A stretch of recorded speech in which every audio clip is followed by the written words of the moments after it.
নমস্কাৰ এই মুহূৰ্তত আহি পৰিছে ৰাজ্যখনৰ বাবে খন্দিয়াৰ কেইবাটাও বিগ ব্ৰেকিং নিউজ আজি 19 জুন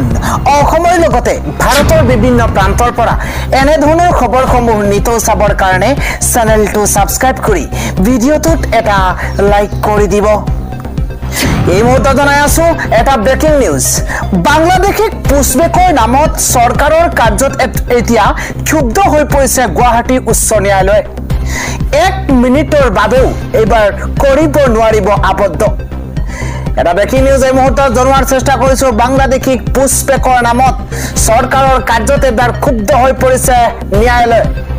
ঘোষিত বাংলাদেশিক আবদ্ধ কৰি ৰাখিব নোৱাৰিব এতিয়া চৰকাৰে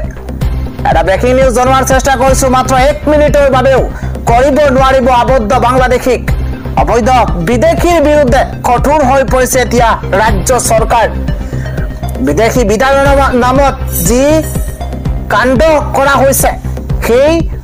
বিধানক লৈ এতিয়া ক্ষুব্ধ হৈ পৰিছে উচ্চ ন্যায়ালয় অবৈধ বিদেশীৰ বিৰুদ্ধে কঠোৰ হৈছে ৰাজ্য চৰকাৰ কিন্তু পুষ্পেকৰ নামত অবৈধ বিদেশীক জদে মদে কৰা গ্ৰেপ্তাৰক লৈ ক্ষুব্ধ হৈ পৰিছে ন্যায়ালয়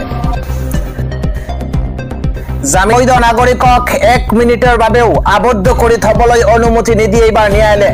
25 মেত গ্ৰেপ্তাৰ কৰা বিদেশী ঘোষিত হাসিনুৰক মুকলি কৰি দিয়াৰ নিৰ্দেশ দিছে ন্যায়ালয়ে খন্দিয়াৰ আন এটা ডাঙৰ খবৰ হৈছে এইবাৰ আত্মসমৰ্পণ নকৰে এইবাৰ ইৰানে ধাৰাবাহিকভাৱে ইজৰাইলৰ ওপৰত লক্ষ্য কৰিছে এইবাৰ ইৰানৰ এবাৰ ইন্টাৰনেট সেৱা পৰ্যন্ত বন্ধ কৰি দিয়া হৈছে এটা বিগ ব্ৰেকিং নিউজ জনোৱাৰ চেষ্টা কৰিছো ইৰানৰ জনতাই বা ইৰানে কোনো কাৰণতে আত্মসমৰ্পণ নকৰে ধাৰাবাহিকভাৱে ইজৰাইলৰ ওপৰত লক্ষ্য কৰিছে এইবাৰ ইৰানে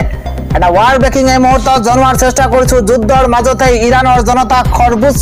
সম্বোধন কৰিছে সৰ্বোচ্চ নেতা আয়াতুল্লাহ খেমেনিয়ে এবাৰ ডোনাল্ড ট্ৰাম্পক প্ৰত্যাহ্বান জনাইছে খেমেনিয়ে আমেৰিকাই যদি ইৰানক লক্ষ্য কৰে ইয়াৰ যোগ্য প্ৰত্যুত্তৰ দিয়া হ'ব এটা বিগ ব্ৰেকিং এই মুহূৰ্তত জনোৱাৰ চেষ্টা কৰিছো ইৰানক ভাবুকি দি কোনো ধৰণৰ লাভ নাই মঙ্গলবাৰে বিনা চৰ্তত আত্মসমৰ্পণৰ নিৰ্দেশ এইবাৰ দিছিল ডোনাল্ড ট্ৰাম্পে খেমেনিক সহজ লক্ষ্য বুলি আখ্যা দিছিল ডোনাল্ড ট্ৰাম্পে ইজৰাইলৰ লগত যদি আমেৰিকা একত্ৰিত হয় ইৰানে ইয়াৰ প্ৰত্যুত্তৰ দিব খেমেনিৰ সম্বোধনৰ পাছতেই ইজৰাইলৰ বৃহৎ পদক্ষেপ পৰৱৰ্তী ডাঙৰ খবৰ হৈছে আপুনি গুগল পে ফোন পে ব্যৱহাৰ কৰে নেকি যদিহে ব্যৱহাৰ কৰিছে তেন্তে 30 জুনৰ পৰা লেনদেনত বৃহৎ খাল কলনি কৰা হৈছে কেইবাটাও নিয়ম আহি পৰিছে কি নতুন নিয়ম জাৰি কৰা হৈছে প্ৰতিটো শেহতীয়া তথ্য জনোৱাৰ চেষ্টা কৰিছো জিপে আৰু ফোন পে ব্যৱহাৰকাৰীৰ বাবে অত্যন্ত ডাঙৰ খবৰ আহি পৰিছে এটা বিগ ব্ৰেকিং এই মুহূৰ্তত জনোৱাৰ চেষ্টা কৰিছো 30 জুনৰ পৰা ইউপিআই লেনদেনত খলনি হ'ব বহু কেইটা নিয়ম এনপিসিআইয়ে ঘোষণা কৰিছে বহু কেইটা নতুন নিয়ম জাৰি কৰা হৈছে এতিয়াৰে পৰা ধনৰ লেনদেনৰ সময়তে ধন লাভ কৰা একাউণ্টৰ গৰাকীৰ প্ৰকৃত নাম উপলব্ধ হ'ব লেনদেনত হোৱা দুৰ্নীতি ৰোধৰ বাবে অনা হৈছে এই নতুন নিয়ম আৰু ইয়াৰ পূৰ্বে ফোনত যি নামত সেভ কৰি ৰখা হৈছিল সেই নামতে দেখা পোৱা গৈছিল কিন্তু এতিয়াৰে পৰা ধন লাভ কৰা লোকজনৰ বেংক একাউণ্টত থকা নামহে দেখা পোৱা যাব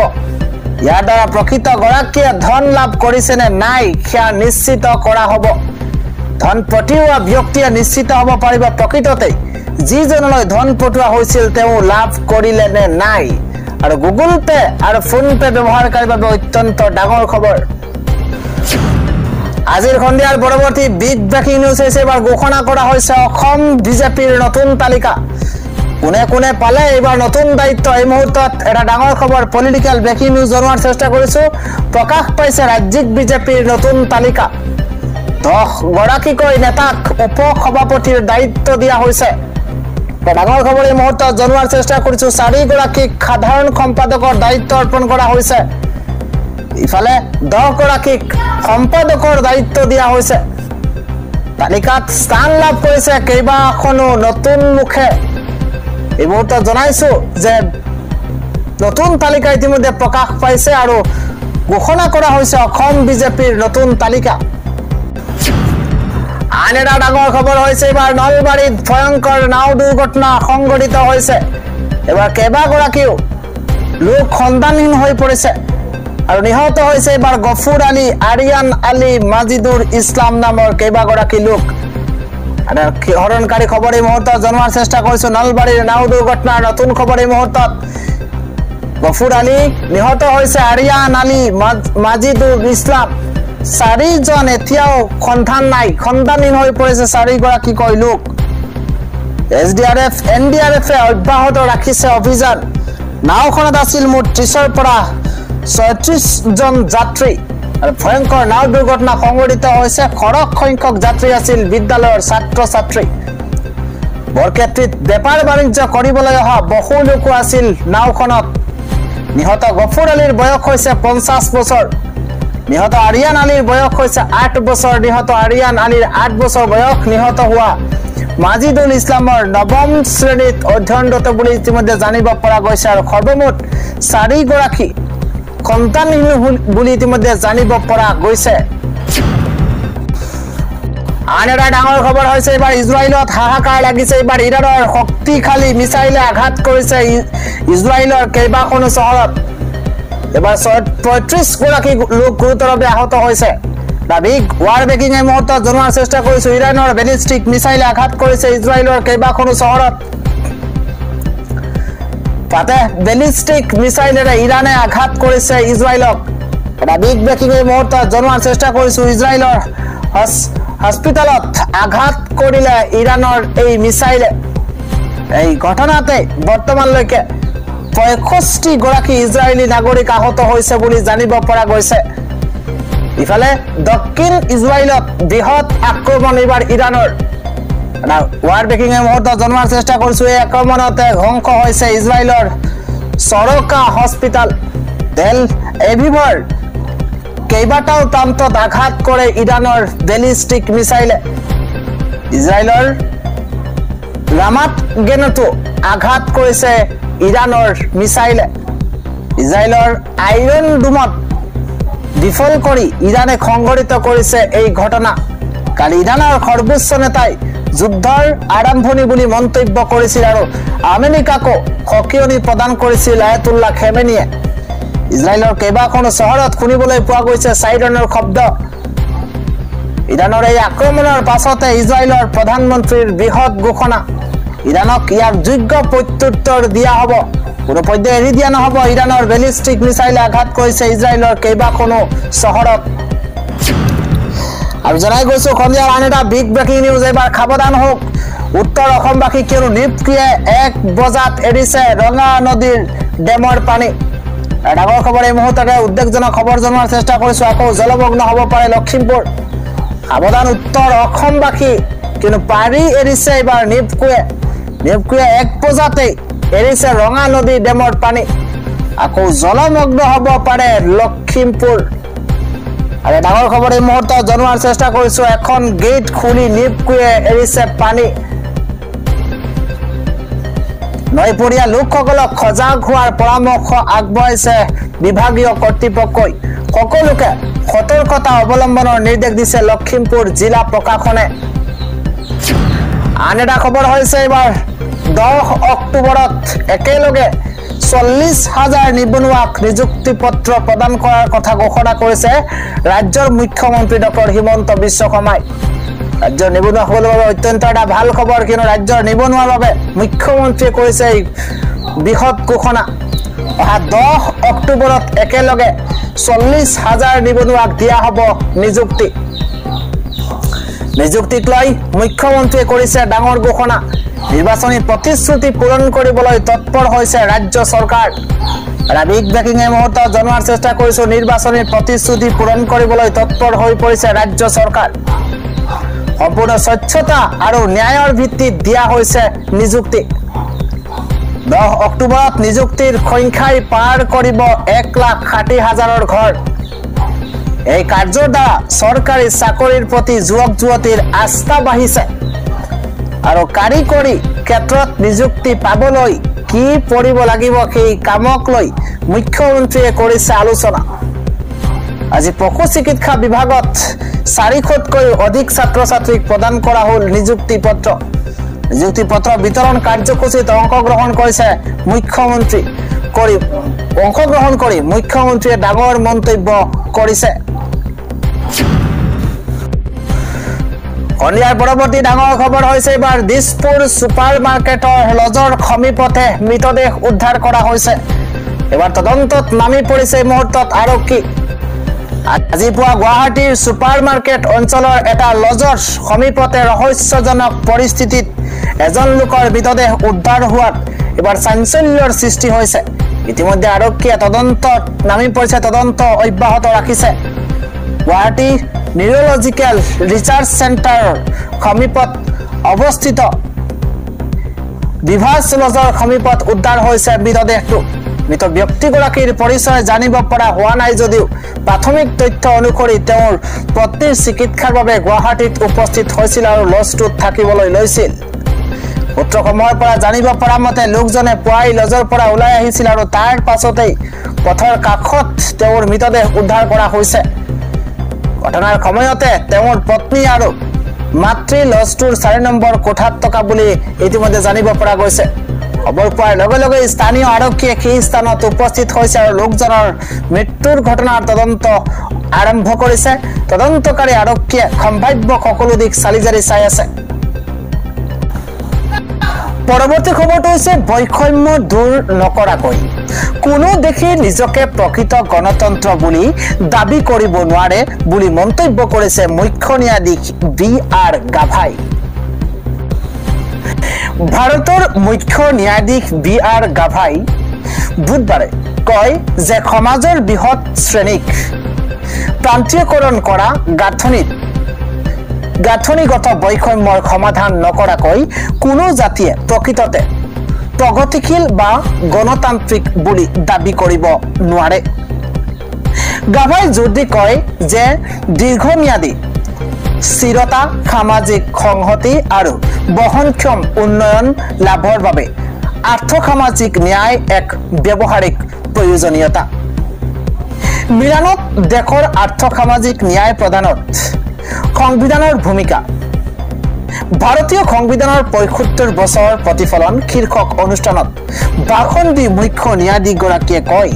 যে ন্যায় কোনো বিমূৰ্ত আদৰ্শ নহয় আৰু ইয়াৰ শিপা সামাজিক গাঁথনি সম সুযোগ বিতৰণ আৰু মানুহৰ জীৱন যাপনৰ অৱস্থাৰ মাজত শিপাই থাকিব লাগিব মুখ্য ন্যায়াধীশগৰাকীয়ে কয় যে এয়া কেৱল পুনৰ বিতৰণ বা কল্যাণৰ কথা নহয় বৰঞ্চ প্ৰতিজন ব্যক্তিয়ে মৰ্যাদাৰে জীয়াই থাকিবলৈ নিজৰ পূৰ্ণ মানৱীয় সম্ভাৱনাক উপলব্ধি কৰিবলৈ আৰু দেশৰ সামাজিক অৰ্থনৈতিক আৰু ৰাজনৈতিক জীৱনত সমানে অংশগ্ৰহণ কৰিবলৈ সক্ষম হোৱাটোৱে হৈছে মূল উদ্দেশ্য এই বিষয়ত ভাষণ দিবলৈ আমন্ত্ৰণ জনোৱাৰ বাবে চেম্বাৰ অফ ইণ্টাৰনেশ্যনেল লেয়াৰ্ছক ধন্যবাদ জনাই মুখ্য ন্যায়াধীশ গাভাই কয় যে আৰ্থ-সামাজিক ন্যায় প্ৰদানৰ ক্ষেত্ৰত ভাৰতীয় সংবিধানে বিগত ৭৫ বছৰ ধৰি যি যাত্ৰা কৰিছে সেয়া এক বৃহৎ উচ্চাকাংক্ষা আৰু উল্লেখযোগ্য সফলতাৰ কাহিনী ঐতিহাসিক অন্যায় দূৰ কৰাৰ লগতে অনুসূচিত জাতি অনুসূচিত জনজাতি আৰু সামাজিক আৰু শৈক্ষিকভাৱে পিছপৰা শ্ৰেণীৰ প্ৰতিনিধিত্ব নিশ্চিত কৰাৰ লক্ষ্যৰে শিক্ষাৰ এফাৰ্মেটিভ একশ্যন নীতিসমূহ ক্ষমতা আৰু আৰ্থ-সামাজিক ন্যায়ৰ প্ৰতি সংবিধানৰ দায়বদ্ধতাৰ সুনিৰ্দিষ্ট প্ৰকাশ আন এটা খবৰ হৈছে বিত্তীয় সাহায্যৰ অভাৱত ভুগিছে ভাৰতৰ $89 বিলিয়ন স্বচ্ছ উদ্যোগ পাইপলাইন প্ৰতিবেদনত এক উদ্বেগজনক তথ্য প্ৰকাশ পাইছে ভাৰতৰ $89 বিলিয়ন স্বচ্ছ ঔদ্যোগিক প্ৰকল্পৰ পাইপলাইনত বিত্তৰ অভাৱৰ সন্মুখীন হৈছে কাৰণ বিগত 6 মাহত মাত্ৰ এটা প্ৰকল্পইহে চূড়ান্ত বিনিয়োগৰ সিদ্ধান্তত উপনীত হৈছে বুলি ক্লিন ইণ্ডাষ্ট্ৰী এলায়েন্সৰ প্ৰতিবেদনত প্ৰকাশ পাইছে মিছন পচিবল পাৰ্টনাৰশ্বিপ আৰু ইণ্ডাষ্ট্ৰিয়েল ট্ৰেনজিশ্যন এক্সিলেটৰ প্ৰতিবেদনত কোৱা হৈছে যে ভাৰতৰ 41টা স্বচ্ছ উদ্যোগ প্ৰকল্প আছে য'ত সেউজ এমোনিয়া হাইড্ৰজেন উৎপাদন আৰু বহনক্ষম বিমান ইন্ধন সামৰি লোৱা হৈছে তথাপিও ঘোষণাসমূহক কাৰ্যকৰী সুবিধালৈ ৰূপান্তৰিত কৰাৰ ক্ষেত্ৰত প্ৰত্যাহ্বানৰ সন্মুখীন হৈছে প্ৰতিবেদন অনুসৰি ভাৰতৰ স্বচ্ছ উদ্যোগ প্ৰকল্পসমূহে $13 বিলিয়ন প্ৰতিশ্ৰুতিবদ্ধ বিনিয়োগ নিশ্চিত কৰিছে যিটো চীনৰ $61 বিলিয়ন আৰু আমেৰিকাৰ $54 বিলিয়ন তুলনাত বহুত কম প্ৰতিবেদনত ঘোষণা কৰা হৈছে যে যদিও বিত্তীয় সাহায্য লাভ নকৰা প্ৰকল্পসমূহৰ প্ৰায় $1.6 ট্ৰিলিয়ন বিশ্বব্যাপী পাইপলাইনৰ ওপৰতো আলোকপাত কৰা হৈছে 69খন দেশৰ 826টা বাণিজ্যিক পৰিসৰৰ স্বচ্ছ ঔদ্যোগিক প্ৰকল্পৰ ভিতৰতে 692টা প্ৰকল্প এতিয়াও বিত্তীয় সাহায্যৰ বাবে অপেক্ষা কৰি আছে প্ৰতিবেদনত কোৱা হৈছে যে বৰ্তমান 15টাতকৈ কম প্ৰকল্পই প্ৰতি বছৰে চূড়ান্ত বিনিয়োগৰ সিদ্ধান্তত উপনীত হৈছে যাৰ ফলত স্বচ্ছ ঔদ্যোগিক উন্নয়নৰ সৈতে জড়িত জলবায়ু অৰ্থনৈতিক আৰু সামাজিক সুবিধাসমূহত বিলম্ব ঘটিছে আৰু নীতিগত অনিশ্চয়তায়ো অগ্ৰগতিত বাধাৰ সৃষ্টি কৰিছে আন এটা জেটৰ বিমানত কাৰিকৰী বিজুতি সংঘটিত হৈছে জৰুৰীভাৱে বিমানখন অৱতৰণ কৰা হৈছে আহমেদাবাদৰ বিমান দুৰ্ঘটনাৰ পাছত বিমান অভিযানত যথেষ্ট সাৱধানতা অৱলম্বন কৰা হৈছে বৃহস্পতিবাৰে আজি হায়দৰাবাদ তিৰুপতি স্পাইজেট Q400 বিমানখন উৰণৰ স্থানলৈ পুনৰ উভতি আহিব লগা হয় ৰাষ্ট্ৰীয় সংবাদ মাধ্যমত প্ৰকাশিত তথ্য অনুসৰি কাৰিকৰী সমস্যাৰ বাবে এই বিমানখন গন্তব্য স্থানলৈ উভতি যাবলগীয়া হৈছে এই বিমানখন হায়দৰাবাদৰ ৰাজীৱ গান্ধী আন্তঃৰাষ্ট্ৰীয় বিমানবন্দৰৰ পৰা ৰাওনা হৈছিল হায়দৰাবাদ তিৰুপতি বিমান অৱতৰণ সন্দৰ্ভত প্ৰকাশ পাইছে স্পাইজেটৰ এক বিবৃতি য'ত তেওঁ কয় যে 19 জুনত হায়দৰাবাদ তিৰুপতি বিমান চলাচল কৰা স্পাইজেট Q400 বিমান উৰণৰ পাছত AFTৰ বেগেজ দুৱাৰৰ লাইটটো মাজে মাজে জ্বলা-নুমা হৈ আছিল আৰু সেইবাবেই নিৰাপত্তাৰ কথা আগত ৰাখি পাইলটে হায়দৰাবাদলৈ উভতি যোৱাৰ সিদ্ধান্ত লৈছে পিছত বিমানখন নিৰাপদে অৱতৰণ কৰাৰ লগতে যাত্ৰীসকলক স্বাভাৱিকভাৱে ডিপ্লেন কৰা হয় তেওঁলোকে কয় যে বিমানখনে জৰুৰীকালীন অৱতৰণ কৰা নাছিল তেওঁ আৰু কয় যে তিৰুপতিলৈ আগলৈ যাত্ৰা চলাবলৈ বিকল্প বিমানৰ ব্যৱস্থা কৰা হৈছে আন এটা খবৰ হৈছে পুনৰ বিমানত যান্ত্ৰিক বিজুতি সংঘটিত হৈছে 182 জন যাত্ৰীৰে দিল্লীত জৰুৰীকালীন অৱতৰণ কৰিছে ইণ্ডিগো বিমানে